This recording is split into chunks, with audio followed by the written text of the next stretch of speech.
एक साधु और राजा की कहानी। प्राचीन समय की बात है। अजबगढ़ नामक राज्य में कुबेर सिंह नाम का एक राजा राज करता था। राजा स्वभाव से बहुत ही दयालु था। वह गरीब और बेबस लोगों की हमेशा सहायता करता था। किसी गरीब पर जुल्म होते देख वह कड़ी कार्यवाही करता था। राजा के इस स्वभाव से अजबगढ़ की प्रजा बहुत प्रसन्न हो गई थी। राजा की भी एक ही इच्छा थी कि वह अपनी प्रजा को हमेशा खुश रखे, लेकिन फिर भी राजा को हमेशा ऐसा लगता था कि उनकी प्रजा खुश नहीं है। इसलिए अक्सर राजा प्रजा का हालचाल जानने के लिए वेश बदलकर शहर में घुमा करता था और लोगों की राय जाना करता था। इसी तरह एक बार राजा घूमते घूमते शहर से बाहर जंगल की तरफ निकल गया। राजा के सभी साथी पीछे रह गए और वह एक जंगल में भटक गया। राजा अपनी चारों तरफ देखा, कोई दिखाई नहीं दिया। वह भूख से व्याकुल था और शाम भी होने वाली थी। तभी राजा को एक ऋषि की कुटिया दिखाई दी। कुटिया देखकर राजा की जान में जान आई।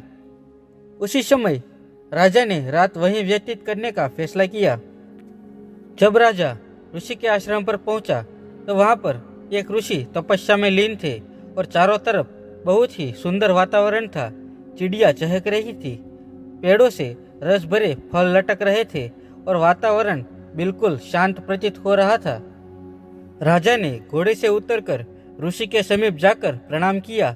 ऋषि ने वह आवाज सुनकर आंखें खोली तो एक सुंदर नौजवान युवक को सामने पाया, जिसके मुख से तेज झलक रहा था। राजा को देखकर ऋषि सब कुछ समझ गया।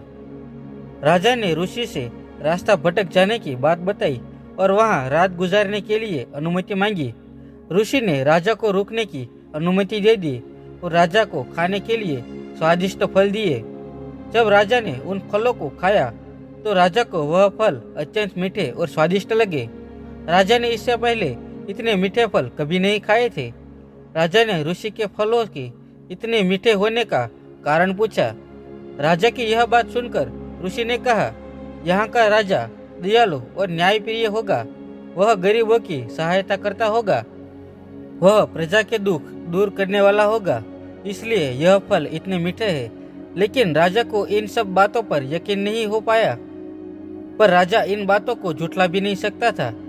इसलिए राजा ने निरीक्षण करने का निर्णय लिया।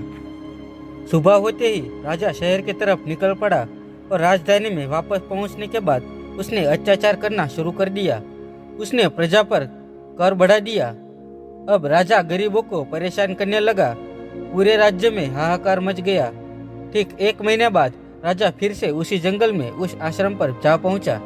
जब राजा ने उस आश्रम को देखा तो वह बहुचक्का रह गया, क्योंकि जहां पर पहले पेड़ हरे भरे थे वह सब पेड़ सूखे पड़े थे।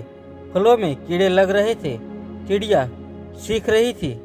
तभी घोड़े की आहट पाकर ऋषि अपनी कुटिया से बाहर आए और राजा को बिठाया। ऋषि ने राजा को ताजे फल खाने के लिए दिए। जब राजा ने फलों को खाया तो उसका पूरा मुंह कड़वाहट से भर गया। राजा ने ऋषि से फलों की कड़वाहट का कारण पूछा। राजा की इस बात का जवाब देते हुए ऋषि ने कहा, अब यहाँ का राजा बदल गया है, जो प्रजा को दुखी करता है और प्रजा में कड़वाहट फैलाता है। इसलिए सभी फलों का स्वाद कड़वा हो गया है। यह सब देखकर राजा बहुत प्रभावित हुआ और ऋषि को प्रणाम कर वापस लौट आया। राजा ने अगले दिन से ही पहले जैसा राज्य चलाने लगा। वह फिर से लोगों की सहायता करने लगा और उसके बदलने से फलों और प्रकृति में फिर से स्वाद आ गया और प्रजा फिर से सुखी रहने लगी। कभी किसी की जिंदगी में कड़वाहट नहीं घोलनी चाहिए, अन्यथा उस कड़वाहट का असर आपको अपने निजी जीवन में देखने को मिलेगा। अगर आपको ये कहानी अच्छी लगी हो तो वीडियो को एक लाइक कर देना और अपने परिवारजनों के साथ शेयर भी जरूर करना।